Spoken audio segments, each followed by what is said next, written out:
2024 में आईएएस बनना चाहते हो? तैयारी स्टार्ट कर दी है, लेकिन पहले यह तो बताओ कि आप यूपीएससी वर्दी होगी कि नहीं। प्रिपरेशन सही डायरेक्शन में चल रही है कि नहीं चल रही है, यह कैसे पता लगेगा? भाई सबका तो चाचा मामा पापा आईएएस आईपीएस तो होते नहीं है। तो all India smash scholarship test for 2024 attempt करो। आपको अप टू 100% स्कॉलरशिप मिल सकती है हमारे मेंटरशिप प्रोग्राम में। लेकिन उससे भी ज्यादा बड़ी बात, रजिस्टर करते ही आपको 10,000 का माल, 10,000 का स्टडी मटेरियल, लेक्चर और इसके साथ हमारे रैंकर के साथ एक 1-to-1 सेशन जहां आप अपनी प्रॉब्लम, अपनी स्ट्रेटजी डिस्कस कर सकते हैं, ये सब मिलेगा। तो दिए हुए लिंक पे रजिस्टर करिए तुरंत। नमस्कार दोस्तों, मेरा नाम उपमा जैन है। मैंने UPSC Indian forest service examination 2021 में ऑल इंडिया रैंक 76 हासिल की है। मैंने यूपीएससी में अभी तक टोटल 3 अटेम्प्ट दिए हैं, 2020, 2021 और 2022, जिसमें तीनों ही अटेम्प्ट में मैंने अपना प्रीलिम्स जो है वो बहुत मार्जिन से क्लियर किया है। इनफैक्ट 2021 वाले अटेम्प्ट और 2022 वाले अटेम्प्ट में मैंने फॉरेस्ट सर्विसेज का प्रीलिम्स का कट ऑफ भी क्लियर किया है। इसके साथ ही मैंने यूपी पीसीएस, आरएएस और एमपीपीएससी इन सब के प्रीलिम्स भी क्वालिफाई किए हैं। तो जनरली ऐसा होता है कि यूपीएससी का जो प्रीलिम्स का एग्जामिनेशन है वो हम देखते हैं कि बहुत ज़्यादा अनप्रेडिक्टेबल है और हर साल वो और ज़्यादा टफ होता जा रहा है, जिसका एविडेंस है कि हर साल कट ऑफ जो है वो कम होती जा रही है। तो ऐसी कौन सी इम्पॉर्टेंट चीज़ है जो आपको हेल्प करती है ना केवल यूपीएससी का एग्ज़ाम क्लियर करने में बल्कि स्टेट पीसीएस के प्रीलिम्स के एग्ज़ाम क्लियर करने में? तो I believe ultimately it is revision. मेरी जो स्ट्रेटेजी थी कि जो भी कंटेंट है वो मुझे याद होना चाहिए, उसकी वजह से हेल्प होती है यूपीएससी का या कोई भी स्टेट पीसीएस का एग्ज़ाम क्लियर करने में। जैसा कि हम सब जानते हैं कि यूपीएससी में जीएस का जो है कंटेंट वो बहुत ज़्यादा होता है। आपको हिस्ट्री पढ़नी होती है, आपको ज्योग्राफी पढ़नी होती है, आपको पॉलिटी पढ़नी होती है, और जैसे हम एक सब्जेक्ट ख़त्म करके दूसरे सब्जेक्ट पर आते हैं, रिवीजन के बीच इतना ज़्यादा टाइम हो जाता है कि हम भूल ही जाते हैं कि हमने पहले क्या पढ़ा हुआ है।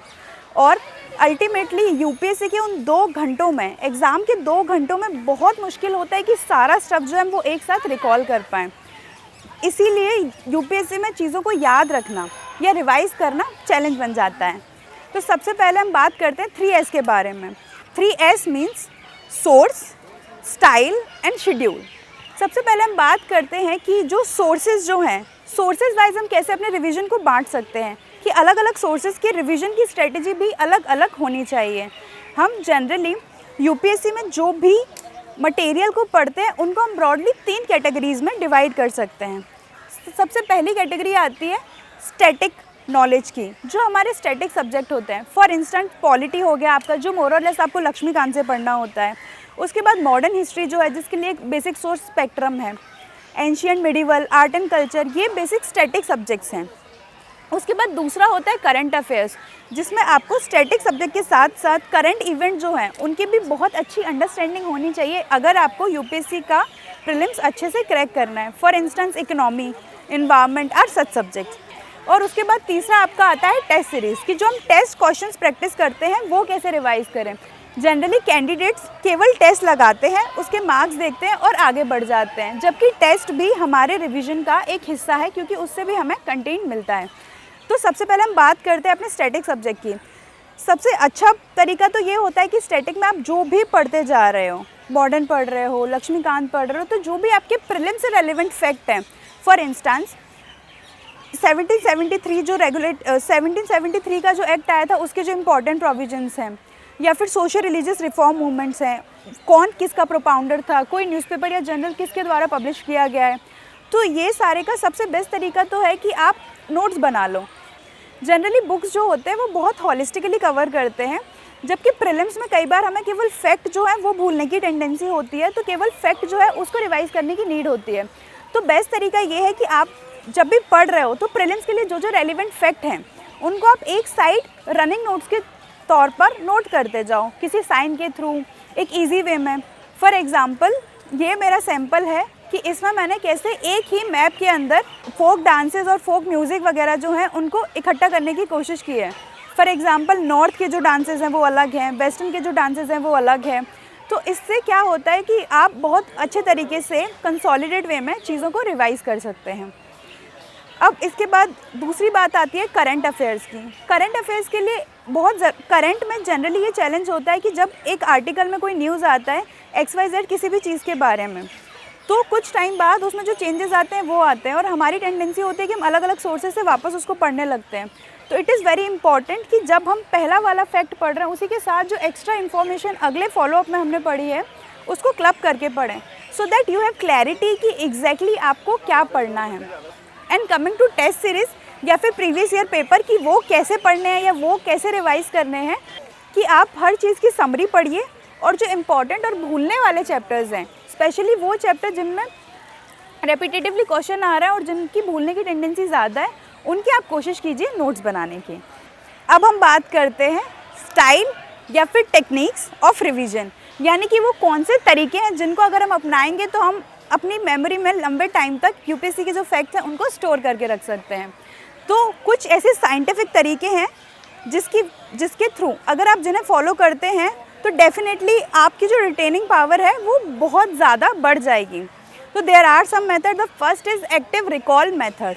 जनरली हमारी जो टेंडेंसी होती है वो ये होती है कि हम एक बार पहले एक पेज उठाते हैं, उसका कंटेंट देखते हैं, वापस रिवीजन पे आते हैं तो वापस सेम पेज देखते हैं और हम डिफ्रेंशिएट नहीं कर पाते कि क्या हमें याद हुआ क्या नहीं हुआ। For this there is this active recall method. इसमें आप क्या करेंगे कि आप लेट्स से आप पॉलिटी का वाइस प्रेसिडेंट का चैप्टर रिवाइज़ कर रहे हैं, तो इंस्टीड कि आप सीधा जाके वाइस प्रेसिडेंट के जो भी आपने नोट्स बनाए हैं या जो भी आप बुक से रिवाइज़ कर रहे हैं उसकी जगह पर आप अपने जो पेज है उस पर एक सिंपल या तो उस पेज को बंद कर दोगे अपने हाथ से और आप रिकॉल करने की कोशिश करोगे कि क्या क्या वो फैक्ट है जो ऑलरेडी आपको पहली रीडिंग के बाद याद हैं। और अगली बार में फिर वापस आप हाथ हटाने के बाद चेक करोगे कि कौन से ऐसे फैक्ट हैं जो आप भूल रहे हो। एक्टिव रिकॉल मेथड आप दो तरीके से कर सकते हो, एक है क्वेश्चन मेकिंग मेथड और दूसरा है सिंपल या डायरेक्ट मेथड। इन क्वेश्चन मेकिंग मेथड आपको सिंपली कोई भी जो टॉपिक है उसके नोट्स क्वेश्चन फॉर्मेट में बनाने हैं। एक एग्जांपल लेते हैं कि अगर हम किसी नेशनल पार्क का नोट्स बना रहे हैं तो हम जनरली ये बनाएंगे कि ये जो नेशनल पार्क है इसकी लोकेशन क्या है, which is the river, so that आपका जो कंटेंट होगा वो ऐसा होगा कि उसमें क्वेश्चंस लिखे होंगे और आपको रिकॉल करके उसके आंसर्स देने हैं। और जो आंसर आपको नहीं आ रहा है वही आंसर आपको बार बार रिवाइज़ करना है। और द सेकेंड पैटर्न इज़ जो मैंने आपको पहले बताया कि आप टॉपिक पे स्विच करने से पहले एक बार देखेंगे कि कौन सा वो कंटेंट है जो ऑलरेडी आपको याद है, सो दैट आप स्पेसिफिकली टारगेट कर सकते हो जिसको आप भूलते हो। The second strategy is 1-1-1 strategy और quick revision strategy.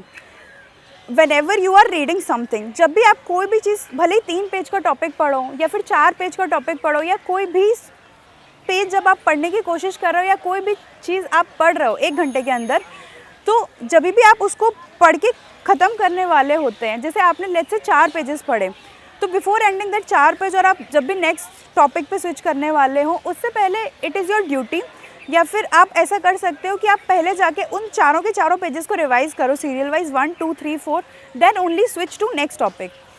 This is 1 means instant revision. भूलने से पहले तुरंत देख लिया कि आपने क्या क्या पढ़ा था बहुत स्पीड से। उसके बाद जब भी आप अगली बार आके उसके आगे वाला पोर्शन पढ़ने वाले हो, means the 5th page of your content, तो अपना 5वां पेज पढ़ने से पहले आप वापस 1 से लेके 4 तक का पढ़ेंगे, उसके बाद आप 5th पेज पे स्विच करेंगे। आई नो ये बोलने में बहुत ज़्यादा इम्प्रैक्टिकल सा साउंड कर रहा होगा और ऐसा लग रहा होगा कि फॉलो करना बहुत मुश्किल होता है, but trust me it is just a matter of habit. एक बार आप इसको अपनी आदत बनाएंगे तो आपको रियलाइज़ होगा कि आपकी रिटेनिंग पावर जो है वो बहुत ज़्यादा बढ़ गई है और आपकी भूलने की टेंडेंसी बहुत कम हो जाएगी। तो अल्टीमेटली आपको नंबर ऑफ़ रिविजन्स भी कम लगेंगे और जो एक्यूरेसी और जो आपका कॉन्फिडेंस है सब्जेक्ट्स को लेके वो बढ़ जाएगा। इसके बाद third one of the most important technique is filter the content technique. Filter the content technique में क्या होगा, जैसा कि हमें पता है कि जैसे जैसे हमारे रिविजन्स बढ़ते जाते हैं हम किसी भी पेज में से या किसी भी स्टफ में से ज़्यादा फैक्ट को रिवाइज़ करने का या रिटेन करने की टेंडेंसी बढ़ती जाती है। तो इस टेक्निक में क्या होगा कि आप लेट्स से आप टारगेट बनाते हो कि कोई भी चीज़ आपको 5 बार रिवाइज़ करनी है, तो 5 बार के रिवीजन के लिए you will have 5 colour code. I tell you mine, मेरा ऐसा होता था कि जब मैं किसी भी सब्जेक्ट की पहली रीडिंग लगाती थी मैं सिर्फ पेंसिल यूज़ करती थी। I use to underline everything with pencil. जब मैं उसको सेकेंड बार रिवाइज करती थी तो मुझे लगता था कि जो स्टेप मैं बोलूँगी I use to use blue और red pen for that. Generally blue pen मैं सेकेंड रीडिंग के लिए यूज़ करती थी। फिर जब मैं उसी चीज़ को थर्ड बार रिवाइज करती थी तो आई रियलाइज़ कि मुझे बहुत सारा जो पेंसिल और ब्लू पेन से अंडरलाइन किया हुआ है वो ऑलरेडी याद है। फिर अब जब मैं भूलूँगी तो मैं रेड पेन यूज़ करती थी, ताकि अब केवल वही कंटेंट मैं फ़िल्टर करके मार्क करूँगी जो मैं भूलूँगी। और fourth time it is highlighter और fifth time it is some different colour highlighter. Let's say मैं जनरली ये करती थी कि जो फोर्थ टाइम है वो येलो कलर का हाइलाइटर यूज़ करती थी और फिफ्थ टाइम में ग्रीन या ऑरेंज कलर का, सब्जेक्ट पे डिपेंड करता था। तो इस तरीके से जब स्टार्टिंग में आप पढ़ोगे तो ऑब्वियसली आपका कंटेंट थोड़ा ज़्यादा होगा, पर जैसे जैसे इवेंचुअली आप पढ़ते जाओगे तो आपको रियलाइज़ होगा कि बहुत सारी चीज़ें आप याद करते जा रहे हो, और जब आप लास्ट के रिवीजन पे आओगे तो आपको बहुत कम कंटेंट जो है वो रिवाइज़ करना होता है। दिस इज़ स्पेशली इफेक्टिव जब आपके पास खुद के नोट्स ना हो और जब आपको चीज़ें बुक या बड़े सोर्सेज से रिवाइज़ करनी हो। अब हम बात करते हैं अपने तीसरे और लास्ट एस के बारे में, विच इज़ शेड्यूल। जनरली हम कसम तो खा लेते हैं कि हम रिवीजन करेंगे, पर अल्टीमेटली जब इम्प्लीमेंट करने की बात आती है तब हम बहुत ज़्यादा लैग कर जाते हैं। हम सोचते हैं कि अरे नया पढ़ लेते हैं, जैसे एक बार ये टॉपिक ख़त्म करूँगा अगली बार पक्का रिवाइज़ कर लूँगा। तो इस प्रॉब्लम को सॉल्व करने के लिए हमारे पास दो चीज़ें हैं। First is reverse time table and second is 1+1+1 slot. इसमें हम क्या करते हैं कि हम अपने पूरे दिन को 3 स्लॉट्स में डिवाइड करते हैं। अगर आप मान के चलिए कि आप 6 घंटे पढ़ रहे हैं तो आपके लिए ये वैलिड होगा 2+2+2 स्लॉट। तो इसमें जो सबसे पहला स्लॉट होगा वो हमारा रिवीजन का स्लॉट होगा, क्योंकि किसी को भी रिवीजन करना पसंद नहीं होता। हम नया कंटेंट पढ़ना चाहते हैं पर रिवाइज़ करना नहीं चाहते। तो हमारा दिन में पहला टास्क होना चाहिए कि जो भी सब्जेक्ट हमने रिवीजन के लिए लिया है उसको हम रिवाइज़ करें। सेकेंड स्लॉट होगा जिसमें आप नई चीज़ें जो हैं वो पढ़ेंगे, और थर्ड स्लॉट होगा आपके टेस्ट के लिए। तो 2+2+2 आवर्स अगर आपका 6 घंटे पढ़ने का स्लॉट है। इसमें हमें करना क्या है कि जो सब्जेक्ट्स हमारे ठीक ठाक कवर हो चुके हैं उनको हम अब रिवीजन स्लॉट में डाल दें, और जो सब्जेक्ट हम नए पढ़ते जा रहे हैं उनको नए स्लॉट में डाल लें। साथ ही थर्ड स्लॉट में हम ये इंश्योर करें कि हम डेली प्रैक्टिस कर रहे हैं ताकि हम अच्छे से वहाँ पे परफॉर्म कर पाएँ। Last but not the least, believe me, पढ़ते सब लोग हैं बट रिटेन कौन कर पाता है? This is the game of UPSC, specially prelims. जितना ज़्यादा आपको रिटेन होगा उतने एक्यूरेटली आप मार्क कर लोगे, and this will eventually develop the intuition, जो हम बात करते हैं कि क्वेश्चन को देखते ही आंसर आ जाता है, और आप सब लोग अपने प्रीलिम्स को बहुत ईजिली क्रैक कर पाओगे। I hope this video would be helpful to you. Thank you, good luck.